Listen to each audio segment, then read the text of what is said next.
घरफोडी व चोरीचे गुन्हे उघडकीस आणण्यासाठी सांगलीचे पोलीस अधीक्षक तुषार दोशी यांनी स्थानिक गुन्हे अन्वेषण शाखेला सूचना दिल्या होत्या। त्यानुसार स्थानिक गुन्हे अन्वेषण शाखेने कारवाई करत कडेगाव परिसरात चोरीचे दागिने विक्रीसाठी आलेल्या संशयिताला ताब्यात घेतलं। या कारवाईत चोरीचे चांदीचे दागिने, 2 मोटरसायकली जप्त करण्यात आल्या।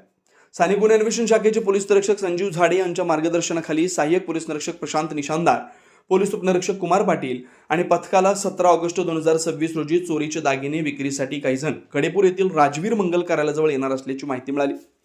मिळालेल्या माहितीनुसार पोलिसांनी कडेगाव कडेपूर रस्त्यावर राजवीर मंगल कार्यालयाजवळ सापळा रचला।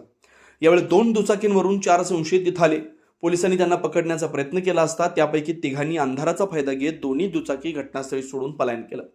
मात्र गवली छत्तेसिंग आदिवासी वय 22 राहणार चोपडा, तालुका साईनगर, जिल्हा पन्ना, मध्य प्रदेश याला पोलिसांनी ताब्यात घेतला। संशोधनाची पंचासमक्ष अंगझडती घेतली असता त्याच्याकडे चांदीच्या हातातील ब्रेसलेट आणि करदोडा आढळून आला। चौकशी दरम्यान हे दागिने चोरीचे असल्याची माहिती त्यानं पोलिसांना दिली। त्याच्यासोबत असलेल्या 3 साथीदारांनी काही दिवसांपूर्वी बंद घर फोडून सोन्या चांदीचे दागिने चोरल्याचं त्यांनी सांगितलं।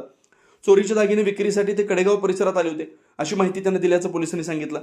या कारवाईत पोलिसांनी MH16 BK 4529 क्रमांकाची ड्रीम युगा आणि MH42 AC 43 1368 क्रमांकाची HF डिलक्स अशा 2 मोटरसायकली जप्त केल्या। जप्त करण्यात आलेले दागिने पुढील तपासासाठी कडेगाव पोलिसांच्या ताब्यात देण्यात आलेत। या प्रकरणातील फरार संशयितांचा शोध सुरू असून पुढील तपास कडेगाव पोलीस ठाण्याकडून करण्यात येतोय। दिवसभरातील घडामोडींचा आढावा घेण्यासाठी पाहत रहा N24 मराठी न्यूज चॅनल।